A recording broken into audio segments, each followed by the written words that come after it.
এই মোটিভ বলে একটা জিনিস আছে। মোটিভ হচ্ছে যে আপনি ধরেন একটা জিনিস, আপনি আমাদের জীবনটাই ধরেন, আমাদের জীবনটা কিন্তু রিপিটেশনের একটা ব্যাপার আছে। মানে আমাদের জীবনে দেখবেন সকালে আমরা উঠি, দাঁত মাজি, টয়লেটে যাই, গোসল করি, নাস্তা খাই, তারপরে বেরিয়ে যায়, হয়তো অফিসে যাই বা ব্যবসা করলে ব্যবসা করতে যাই, জীবনের কাজের মধ্যে ঢুকে পড়ি, তারপর দুপুরে ভাত খাই, বিকেলে একটু হয়তো ঘুমাই, অথবা বিকেলে যদি অফিস করি, অফিস ছুটির পরে গিয়ে হয়তো পার্কে একটু বসে থাকি বা বন্ধুদের সঙ্গে একটু আড্ডা দেই, ঠিক না? তারপরে ধরেন আবার সন্ধ্যার পরে হয়তো দেখা যায় বাচ্চা কাচ্চা থাকলে বাচ্চা কাচ্চাকে পড়াই, পড়াতে পড়তে বসতে বলি, তারপরে দেখা যায় রাতে ভাত খাই, তারপরে ঘুমাই। আমাদের জীবনের মধ্যে পুরো দিনের শিডিউলটা যদি খেয়াল করেন, পুরো দিনের রুটিনটা যদি খেয়াল করেন, দেখবেন যে রিপিটেশন আছে, একই রকম জিনিসটা। এবং এইটা এই যারা গল্প লেখে, যারা সিনেমার গল্প লেখে, তাদের ক্ষেত্রে ধরেন আমি যখন একটা স্ক্রিপ্টের প্ল্যান করি, তখন একটা জিনিস খুব সহজ, মানে করতেই হয়, সেটা হচ্ছে যে কয়টা লোকেশনে শুটটা হবে, কয়টা লোকেশনে শুট হবে, এটা একটা মানে প্রথম প্রশ্ন, যে এই গল্পটা কয়টা লোকেশনে ঘটবে। আপনি লোকেশন কমাবেন কেন? লোকেশন কমাবেন, লোকেশন বেশি হওয়া মানে হলো খরচ বেশি। আপনার ক্যারেক্টার কমাবেন কেন? কমাবেন, ক্যারেক্টার বেশি হওয়া মানে খরচ বেশি। সিনেমা তো অনেক ব্যয়বহুল মাধ্যম, সুতরাং খরচ কমানোর বুদ্ধি আপনার থাকতে হবে। যদি খরচ কম করেই জিনিসটা দেখাতে পারেন, তাহলে বেশি খরচ করে আপনি করবেন কেন? পৃথিবীর কোনো কেউ এটা করে না। বাজেট সবসময় মাথায় রাখতে হয়, বাজেট মাথায় রেখে করতে হবে না, কিন্তু করার সময় বাজেট মাথায় রাখতে হবে, যে হ্যাঁ, একটা একটা বাজেটের মধ্যে যেন থাকে, নাহলে ওটা ওয়ার্কেবল হবে না। মোটিভ বিষয়টা হচ্ছে যে একই রকম কোন প্রতীক, একই রকম কোন প্রতিমা বা একই জিনিস পুনরাবৃত্তি করা। মিউজিকের ক্ষেত্রে এটা খুব বেশি হয়, মিউজিকের ক্ষেত্রে প্রচুর হয়। একই শব্দ বারে বারে ব্যবহার করা হয়, ধরেন একই তাল বারে বারে যাচ্ছে। এইটাকে মিউজিকের ক্ষেত্রে যেটা হয়, এইটাকে নাম হচ্ছে লেইট মোটিভ। লেইট মোটিভ এখানে একটু কঠিন করে লেখা আছে, আমি সহজ করে বলে দিই। লেইট মোটিভ বিষয়টা হচ্ছে মিউজিকের একটা পার্ট যেটা বারে বারে ফিরে ফিরে আসে, ফিরে ফিরে আসে। এবং সিনেমাতেও তাই হয়, যে ধরেন আমরা যদি আরেকটা দৃশ্যে যাই, দেখবেন যে সিনেমাতে ফিরে ফিরে আসে। আমরা মেঘে ঢাকা তারা থেকে আরেকটা দৃশ্য দেখবো, হ্যাঁ, আরেকটা দৃশ্য আমরা একটু দেখবো, দেখবেন যে কিভাবে জানো ফিরে ফিরে আসে একটা জিনিসই। আমরা একটু দেখি দৃশ্যটা, দেখেন তো ওই সিঁড়িটাই না, ওই সিঁড়িটাই না, জি জি, বলেন।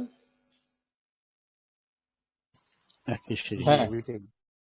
ওই সিঁড়িটাই তো, হ্যাঁ একই লোকেশন।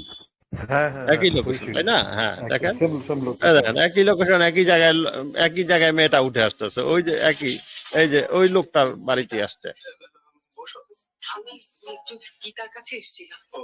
হ্যাঁ, এই লোকটার কাছে আছে, একই ঘর, একই জায়গা, তাই না? এক গ্লাস জল দাও। তার মানে আহ, তার মানে হচ্ছে লোকেশনটা রিপিটেশন করা হচ্ছে। হুম। এবং খেয়াল করে দেখেন, মিউজিকেও কিন্তু এক ধরনের রিপিটেশন আছে।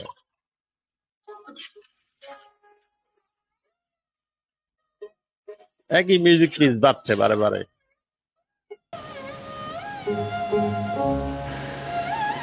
মিতা,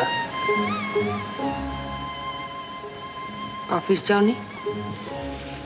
না, প্রায়ই যাই না, ভালো লাগে না। তোমার অফিস?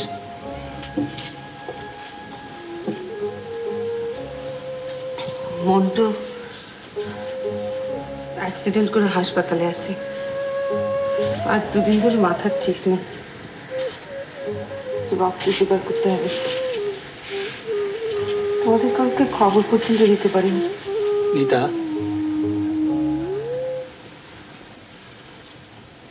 নিতা এসেছে? দেখছি, কতক্ষণ এসেছিস?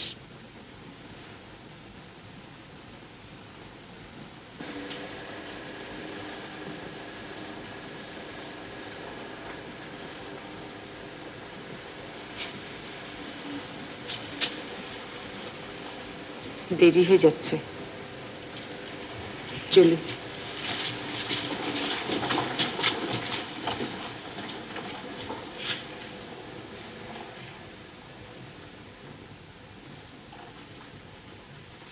ওকে তুমি যেতে দিলে? আমার কাছে তো আসেনি, আতিথেয়তা তুমি করলেই পারতে। আসল কথা না জেনেই যা তা ভেবে বসে আছে দেখছি। জানার দরকার নেই।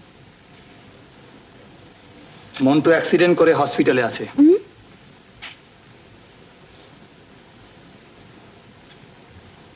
নিতা যে কি বলতে এসেছিল তা পর্যন্ত শোনা হলো না।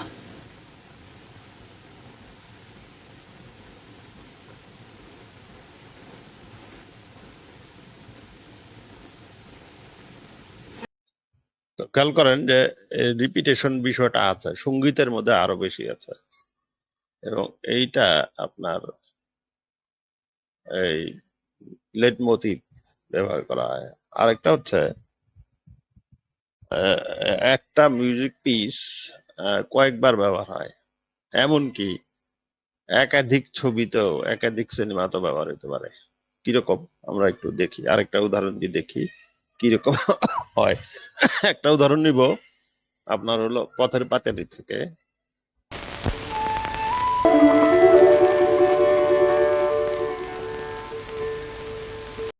এই মিউজিকটা পথের পাঁচালীতে কয়েকবার ব্যবহার আছে।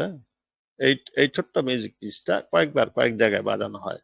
হুম, এটা আমরা এটাকে থিম মিউজিকও বলি, যে এটা হচ্ছে একটা থিম। এই থিমটা বারে বারে বাজানো হবে বিভিন্ন সময়, থিম মিউজিক বলি আমরা। এইটা আপনি দেখবেন যে অপরাজিত সিনেমার মধ্যেও আছে, পরের সিনেমা সত্যজিতের, ওখানেও আছে, এবং এই কথাটাই প্রবন্ধে আছে।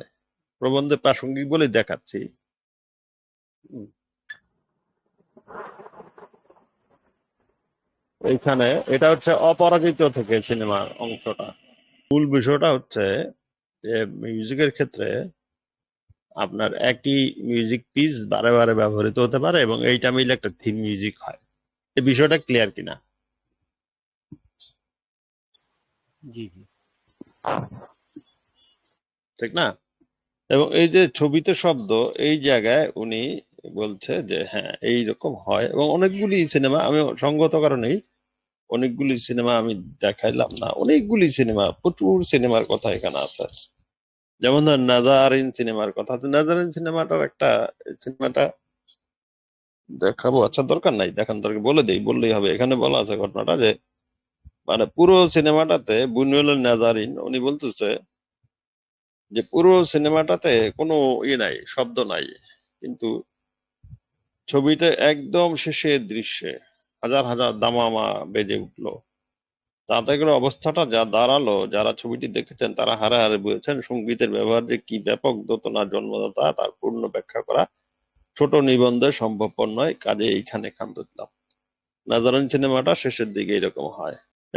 এই ঘটনাটা, এই যে অপরাজিত এবং এই কি বলে পথের পাঁচালী, এই দুইটার কথাও উনি বলছে। ছবিতে সঙ্গীতের ব্যবহারের দৃষ্টান্ত হিসেবে সত্যজিৎ বাবুর অপরাজিত ছবির এক অপরূপ ইঙ্গিতের কথা স্মরণ করা যেতে পারে। পথের পাঁচালীর অপু দুর্গা গ্রাম বাংলার দৃশ্যগুলিতে বারে বারে একটি সুর বেজে চলেছে, বলা যায় ওটি ছবির মূল সুর, মানে থিম মিউজিক। পথ চলতে আপনি সে সুর শুনলেও চোখের সামনে ভাসবে গ্রাম বাংলার আদিগন্ত শ্যামলতা, এবং সেইটিকে নিয়ে সত্যজিৎ বাবু একটি কাণ্ড করেছেন। অপরাজিততে যখন সর্বজয়া ও অপু কাশীর রেলের পুল পেরিয়ে চলে এলেন এপারে, অর্থাৎ হঠাৎ দেখা গেল বাংলাদেশের সবুজ নিসর্গ শোভা, সঙ্গে সঙ্গে বেজে উঠল আগের ছবির সেই মূল সুর। সারা ছবিতে ওই একটি বার মাত্র, তাতেই কাজ হয়ে গেল। একটি মন্তব্য, একটি পূর্বাপরতা তার সব নিশ্চিন্দপুর আর দুর্গা আর কাশবনকে নিয়ে এসে আপনার মনে আছড়ে পড়লো। ব্যাপারটা তাই। ব্যাপারটা হচ্ছে দর্শককে মনে করিয়ে দেওয়া যে এইটা হচ্ছে সেই যে পথের পাঁচালীর গ্রামটা, সেইখানে আমরা ফিরে আসলাম, সেই জায়গাটা। তার মানে আপনি এই সঙ্গীত দিয়ে আপনি কি করতে পারেন? সঙ্গীত দিয়ে আপনি গল্প বলতে পারেন। সঙ্গীত দিয়ে আপনার গল্পকে নানা জায়গায় নানা রকম করে ফেলতে পারেন। এবং এই যে জিনিসটা গুরুত্বপূর্ণ বেশি, যে আপনি সঙ্গীতকে কত সৃজনশীল ভাবে ব্যবহার করতে পারছেন, এবং ওইভাবেই আপনার সঙ্গীত ব্যবহার করতে হয়। এবং নিঃশব্দতা সম্পর্কে উনি খুব সুন্দর একটা কথা বলছেন, যে যেমন ধরেন ঝড়ের আগে যেমন প্রকৃতি নিঃশব্দ হয়ে যায়, তেমনি আপনি কোনো একটা শব্দ দিয়ে কোনো কিছু করার আগে নিঃশব্দ পরিবেশ দিয়ে তারপরে শব্দটা দেন, তাহলে বেশি মানুষের মধ্যে ওটা প্রতিক্রিয়া সৃষ্টি করবে। তার মানে হলো এই সঙ্গীত জিনিসটা আপনার বা শব্দ সিনেমাতে সেইটা একেবারেই ইয়ের মতোই, ছবির মতোই, মানে যেভাবে আমরা ভিডিও দেখি সেই ভিডিওটার মতোই একই রকম বিষয়, এবং এটা দিয়েও গল্প বলা যায়, এবং এটা দিয়ে আপনি যত সৃজনশীল ভাবে গল্প বলতে পারবেন ততই সুন্দর হয়ে উঠবে। আসলে সঙ্গীতের আরেকটা ব্যাপার আছে, ছন্দ তৈরি করে, মানে সঙ্গীত তো ছন্দের বিষয়, এবং এডিটিংটা যেটা আমরা ইয়ে করি, যেটা সম্পাদনার একটা ছন্দ আছে, সেই ছন্দটা আপনার সঙ্গীত দিয়ে হয়, মিউজিক লাগে এই জন্য। আপনি শুধু মিউজিক ছাড়া একটা ভিডিও দেখতে ভালো লাগে না, কিন্তু আপনি একটা মিউজিক যদি দিয়ে দেন, আবহ সঙ্গীত ব্যবহার করেন, এবং সে আবহ সঙ্গীতের তালে তালে যদি আপনি ভিডিওগুলি কাটেন, তখন সেই ভিডিওটা দেখতে ভালো লাগে। আমরাও তাই করি, আমরা ওই ভিডিওটাকে মিউজিকের তাল তালে কাটি। অথবা যদি আপনার যদি বাজেট থাকে, যে আপনার অনেক বাজেট আছে, তখন আপনি মিউজিক পিস তৈরি করে নেবেন। সিনেমার ক্ষেত্রে মিউজিক পিস তৈরি করে নেওয়া হয়, এবং সেই মিউজিক পিসের উপরে বেস করে আপনার শর্টগুলি নেওয়া হয়। আর যদি বাজেট কম থাকে, তো মিউজিক আপনি যদি সংগ্রহীত মিউজিক বা অনলাইন থেকে মিউজিক লাগান, তাহলে ওটা তার আপনার কন্ট্রোলে থাকবে না। তো স্বভাবতই তখন ওই মিউজিকের তালে তালে আপনি ভিডিওগুলি কাটবেন। কিন্তু সিনেমার ক্ষেত্রে কিন্তু উল্টোটা হবে, যে আপনি ইয়েগুলি কাটবেন হলো একেবারে মিউজিকটা আগে তৈরি করা থাকবে, সেই মিউজিকের সাথে মিলিয়ে শর্টগুলি নিবেন আপনি, তারপরে সেই শর্টগুলি জোড়া দিলেই মিউজিকের সাথে মিলে যাবে।